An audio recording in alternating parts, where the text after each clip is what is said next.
What's up, everyone? I hope you guys are doing okay, staying safe during this time. I'm really excited about today's IGTV video.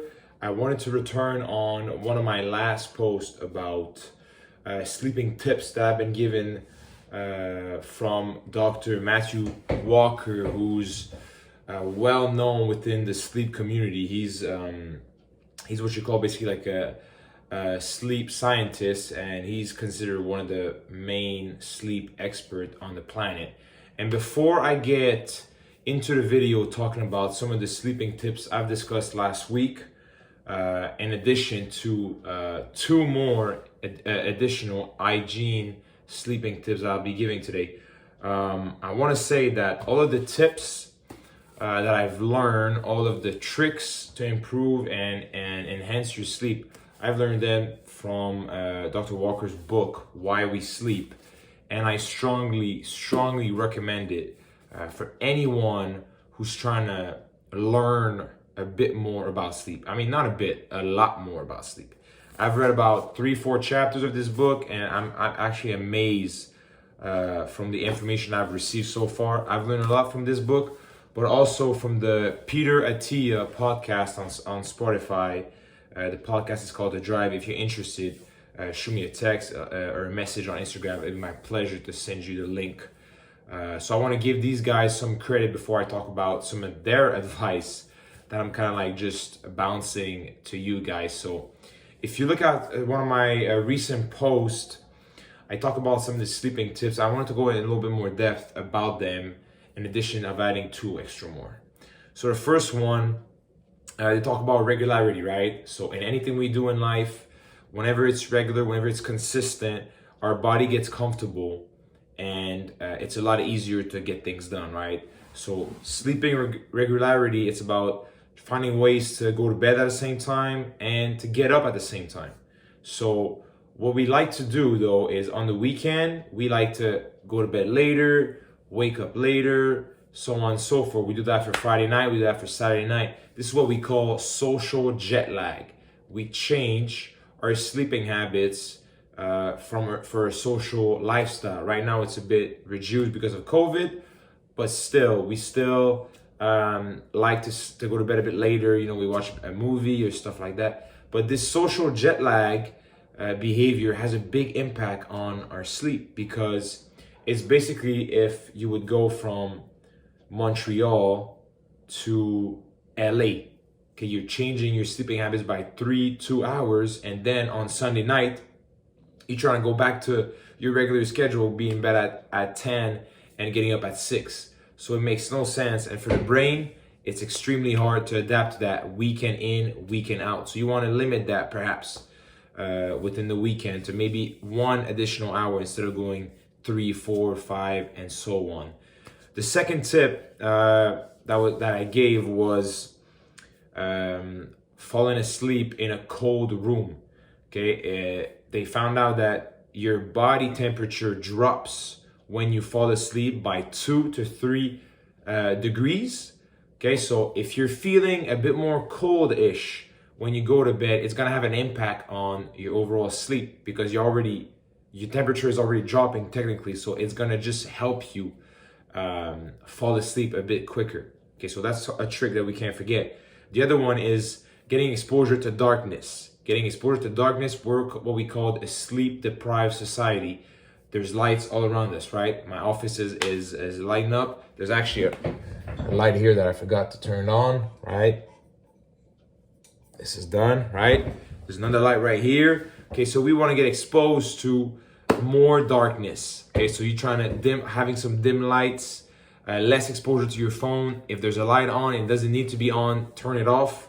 That has a big impact as well. We need that darkness around us, because this darkness is a hint that it's time to go to bed.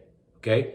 The fourth advice is obviously limit alcohol and caffeine intake during the day. Okay, so I'll give you an example. Caffeine has an impact from 5 hours and a half to 7 hours and a half. So that last coffee that you have at 4 o'clock or 5 o'clock have an impact up until 11 to midnight. Okay, so that's sometimes that we're in bed and that caffeine is still in our system.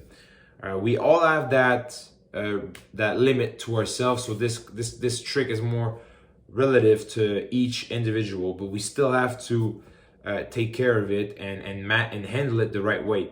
For my part, I've reduced my caffeine intake by 50% this week. Okay, I used to be around 3-4 a day. Now I'm at 1 or 2, and I always drink it before noon, and it's had a big impact on my sleep. I'm not gonna lie. The alcohol one is a bit tricky because we all enjoy a glass of wine at night, but you still have to figure out what's your own limit and make sure you handle that with care. And the last tip is, if you're awake, turning and rolling in bed, you should just get up. You should get up and go do something productive. Read, go do some chores, prep your breakfast for tomorrow, prep your lunch, anything like that. Study something. Trying to go away from your phones and your screens. Okay, but being in bed, rolling and turning is not gonna add anything to your sleep. All it's gonna do is gonna put pressure on you because you're not falling asleep. The 2 tips that I wanted to add with today's video is the first one, which I think is really important, which when you think about it, just makes sense. Okay, it's before going to bed, you want to add a wind down routine. Okay, you want to have I'm going to bed kind of routine. Okay, 30 minutes before going to bed, less exposure to the phone, start reading, put your stuff down for the next day, lower exposure to lights, anything that makes you feel good before going to bed. You got to start doing that. The biggest problem that we have is we expect sleep to be like a light switch. Okay, we do our stuff, we're busy, we look at our watch, oh, whoa, it's 11, I gotta go to bed. We go up, get ready, brush our teeth, get into our pajamas, and then we go in our room, and then we try to fall asleep. But if you look back, 5 minutes ago, you were in your office working, thinking about some stuff you need to do for tomorrow for work, your training, anything like that. Sleep is not like a on and off light switch. Okay, we have to ease up into it. Okay, for the people that are athletes, just think of it when you go work out or when you go in the gym, or you're about to shoot, you're about to train, you're about to run. I'd be really surprised that you just jump into it. No, you get warmed up, you do your pre-run exercise, your pre-workout exercise, your activation. Well, it's the same thing with sleep. We need that wind down routine because it's setting you up for the night. Sleeping is not a non light switch. It's something that we need to slowly implement and slowly get into it. Okay, so they were saying in the podcast, for the people that have kids, right? That's what we're doing with kids, get into your pajamas, brush your teeth, get a glass of water, go to the bathroom one more time, right? There's this whole routine, 30, 40 minutes routine before you put the kids to bed. Why aren't we doing the same thing? And the last advice I'll give you about sleep is, if you can, try to limit all clock in your room. Okay, so most of us, it's our phone, but some people still have those old alarm clock where it tells you the time, right? So try to take these out and try to not look at your phone when you go to bed at night, or not when you go to bed at night, but when you wake up in the middle of the night, because what it does is it's not gonna help you to see that it's 2:35 in the morning. You have to get up in less than 4 hours. All it's doing is adding anxiety for your next day. It's what we call sleeping. It's what we call anxiety by anticipation. You're already anticipating that tomorrow's going to be tough because you haven't slept enough. You're already anticipating that you're going to be tired. You're going to be grumpy. You're going to be wanting your bed for the first thought in the morning. So one trick that you can have is take all these clocks out of your room. If you truly can, take your phone out of your room. I know it's hard, okay? I'm the first one that needs to change that, but I'm telling you, it's gonna have a really big impact over time. I wanna wrap this up before I hit the 10-minute mark. If you have any question, please send me a message on Instagram. I'd love to give you more tips. Get the book, Why We Sleep by Dr. Matthew Walker. It's honestly one of the greatest books I ever read.